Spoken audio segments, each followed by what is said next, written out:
Assalamualaikum warahmatullahi wabarakatuh. Shalom, Om Swastiastu, Namo Buddhaya, dan salam kebajikan. Pada kesempatan kali ini, kami dari kelompok 8 akan memaparkan analisis marketing public relation dari brand Miga Cuan.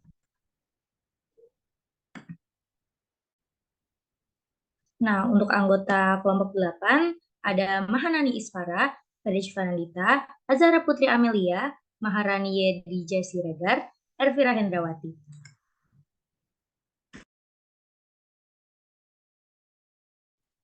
Yang pertama ada analisis citizen marketers dari brand Mega Cuan.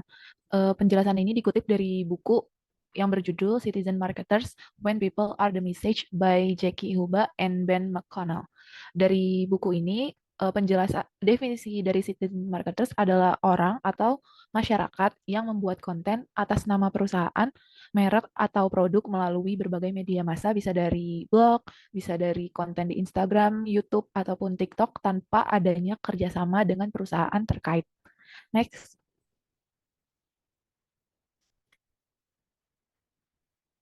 Nah, selanjutnya ada viral marketing dari Mega Cuan. Di slide ini ada beberapa gambar contoh konten-konten yang dibuat oleh para citizen marketers. Ini diambil dari konten Instagram. Viral marketing ini lewat media sosial seperti TikTok dan Instagram, citizen marketers membuat konten berupa video yang berisi informasi ataupun review untuk mengajak followersnya menyicipi mie gacoan. Dari awal mie gacoan terbentuk, itu sebenarnya mereka udah mendapatkan ketenaran karena cabangnya udah mulai dibuka di beberapa kota. Tapi baru-baru viral itu antara 1 sampai 2 tahun ke belakang di masa pandemi setelah banyak orang yang berlomba-lomba bikin konten tentang uh, pengalaman mereka selama makan di mie gacoan, entah itu lewat video TikTok ataupun Reels Instagram yang berakhir video mereka jadi FYP. Jadi dari situ karena masif banget orang-orang ngepromosiin mie gacoan, jadi makin banyak orang yang tergerak dan pengen nyobain. Makanya kenapa sekarang gerai-gerai baru dari mie gacoan itu ramai pengunjung, salah satunya dari dampak viral marketing yang ada di TikTok ataupun Instagram. Next. Nah, selain ada viral marketing di Instagram dan TikTok, di Twitter juga ada nih viral marketingnya dari Miga Cuan. Nah, tapi di sini orang-orangnya tuh lebih ke cuitan Twitter lewat kata-kata sama gambar kalau mereka tuh lagi di gacuan. Nah, di sini tuh orang memberikan review baiknya dan negatif. Terus banyak juga dari base-base besar yang ngomentarin Miga Cuan dong, Miga Cuan ini nih. Jadi nggak cuma orang-orang di akun pribadinya. Nah, karena banyak yang review, apalagi dari base-base besar kayak gitu, biasanya Megacon ini jadi masuk trending Twitternya gitu.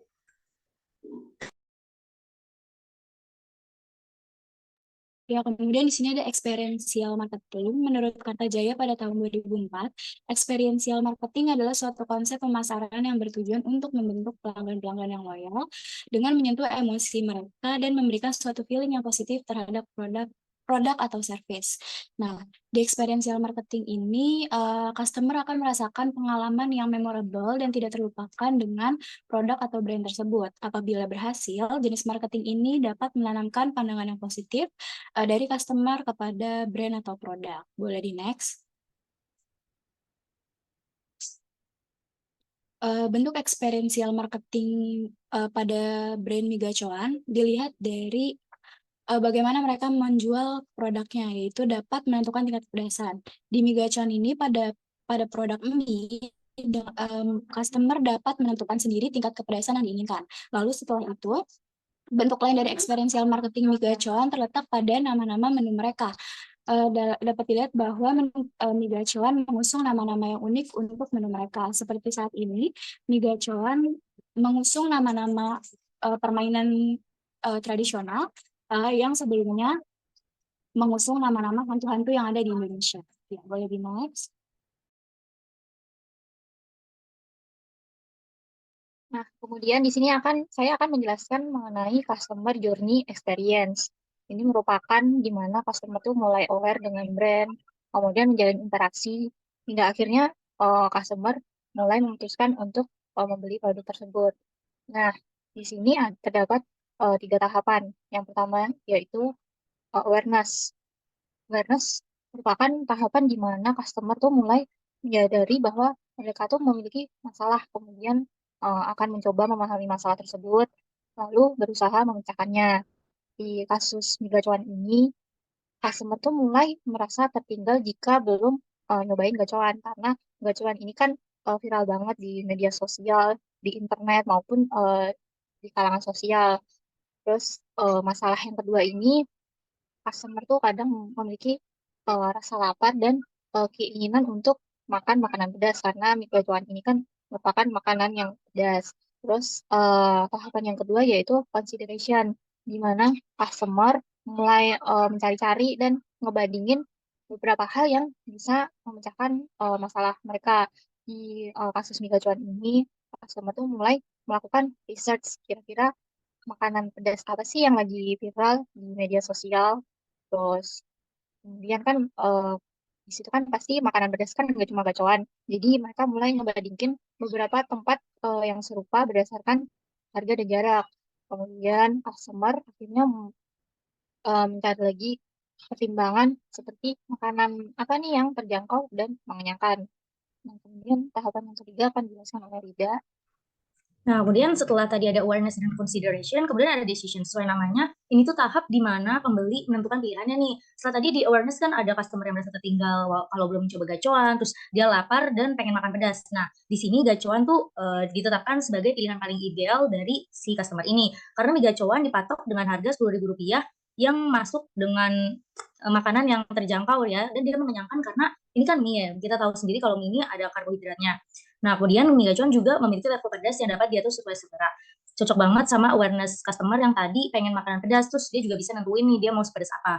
Kemudian mie gacuan juga gampang dijangkau karena punya banyak cabang. Jadi customer nggak usah kayak susah-susah nyari di mana sih yang ada gacuannya, karena gacuan tuh hampir ada di setiap tempat.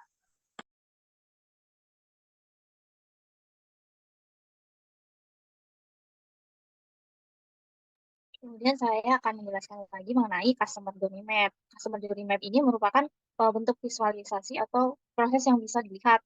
Nah, yang pertama ini ada the buying process. Buying process ini menggambarkan gimana customer bisa sampai di tahap pembelian. Di sini juga dijelasin kayak langkah demi langkah gimana customer bisa mencapai pembelian tersebut. Nah, di gacuan ini kan gacuan ini kan viral, jadi mungkin customer tuh mendapatkan rekomendasi dari teman atau bisa terpengaruh dari media sosial. Kemudian tahap yang kedua ini merupakan user action. User action ini merupakan cara untuk memenuhi kebutuhan dan membuat keputusan pembelian tersebut. Customer ini mungkin akan kayak cari-cari atau mengunjungi website yang menyediakan produk atau layanan di gacuan tersebut. Nah, pada akhirnya mereka akan memikirkan bagaimana cara mereka bisa dapetin mie gacuan itu tadi. Yang pertama itu bisa datang langsung ke outlet mie gacuan, kemudian melakukan pemesanan secara online melalui food delivery. Nah, kemudian tahap selanjutnya akan dijelaskan oleh Rani. Oke, yang ketiga itu ada emotions. Emotions itu di mana pembeli itu merasakan beragam macam emosi pada saat timbul permasalahan pada proses pembelian. Nah, yang pertama ini ada khawatir. Customer ini sebagian besar merasa khawatir karena review buruk tentang proses pembelian customer lain di media sosial, seperti antriannya yang panjang, atau makanannya tuh yang ternyata mie gacornya ini tuh ternyata nggak sesuai ekspektasi customer. Yang kedua ini ada perasaan emosi bahagia, di mana pembeli itu akhirnya dapat merasakan nih, gimana sih rasa mie gacoan yang sempat viral itu. Nah, jadi pembeli itu merasa udah mendapatkan dampak dari si viral marketing itu.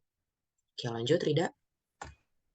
Nah, kemudian setelah ada the buying process, user action, dan emotion, di customer journey map ini juga ada yang namanya pain points.